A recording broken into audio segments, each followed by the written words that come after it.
एतावान सांख्य योगाभ्याम स्वधर्म परिनिष्ठया जन्मलाभा परापुंसान्ते नारायण स्मृति। किसी भी ढंग से प्रारंभ किया जा सकता है। एतावान सांख्य योगाभ्याम स्वधर्म परिनिष्ठया, सत्य को समझना है किसी भी ढंग से, योग से, प्राणायाम से, ध्यान धारणा से, जप तप से, व्रत पूजन उपवास से, सत्संग से, दान से, हिमालय जाकर सेवा कर, समाज को कुछ देकर अथवा आंख मूंद कर, कुछ भी कर, सत्य समझ।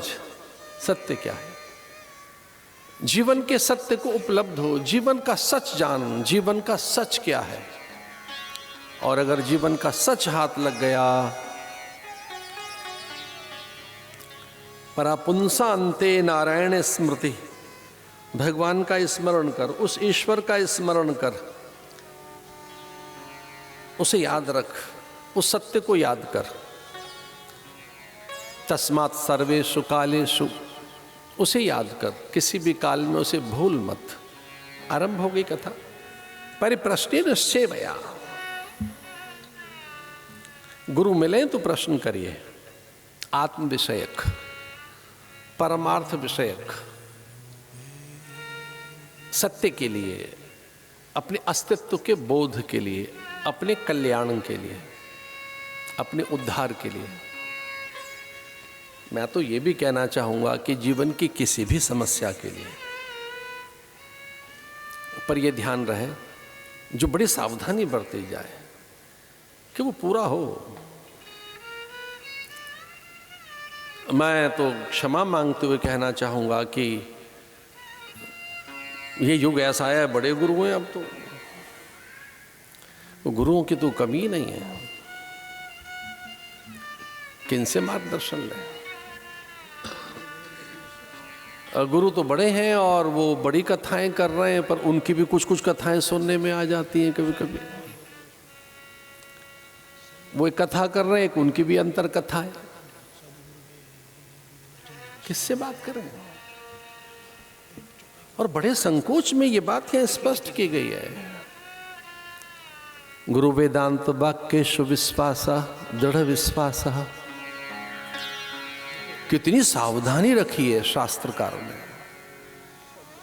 विलक्षण। आप अचंभित होंगे ये बात सुनकर कि शास्त्र ये कह रहा है गुरु कौन?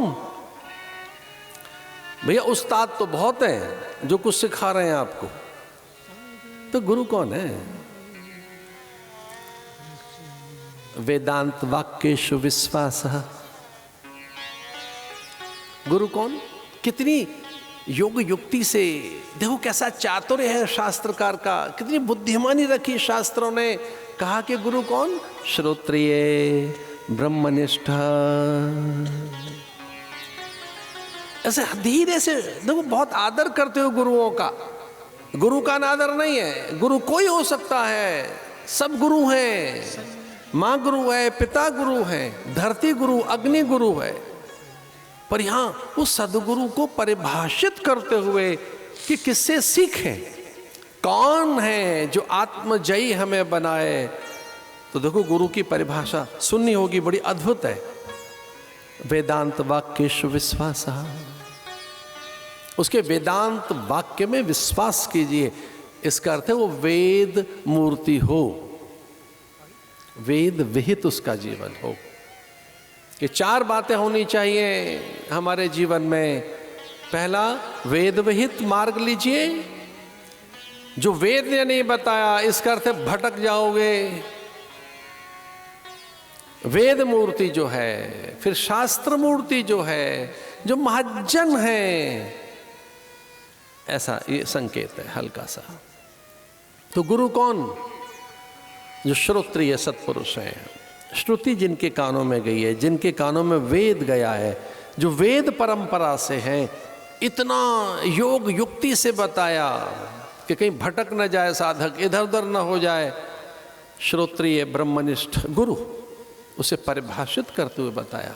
गुरु वेदांत वाक्येषु दृढ़ विश्वासा, श्रद्धा। क्योंकि बिना श्रद्धा के ज्ञान नहीं होगा, बिना श्रद्धा के अग्नि चैतन्य नहीं होगी।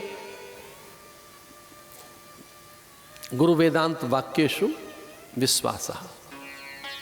तो गुरु कौन हो? जो वेद मूर्ति हो। बस आप मेरी बात समझ ही गए होंगे मैं क्या कहना चाहता हूं। जहां वेदांत बोध नहीं, जहां वेद से इतर कोई बात है, जहां वैदिक बोध नहीं है, श्रुति बोध नहीं है, क्योंकि वो अपौरुष है, अयोनिज है, वो सार्वभौम है, सार्वकालिक है, वो हितकारी है, वो वैज्ञानिक है। कहीं भटक न जाए हम, किसी आकर्षण में उलझ न जाए, कोई भौतिकी आकर्षण, कोई अर्थ का प्रलोभन, किसी प्रकार का और कोई हमारे भीतर कोई मंद मंद आकर्षण न पैदा हो जाए, जागतिक लोभ न पैदा हो जाए। प्रताप भानु क्या पैदा कर रहा है? राजा अपने भीतर लोभ। कालनेमी का दृष्टांत रामायण में तो हमारे यहाँ तो कुछ साधु ब्रजवासी अलग तरह की बात कहते हैं।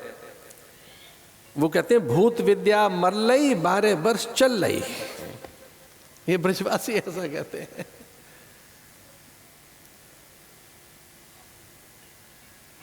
उनका भी आदर है।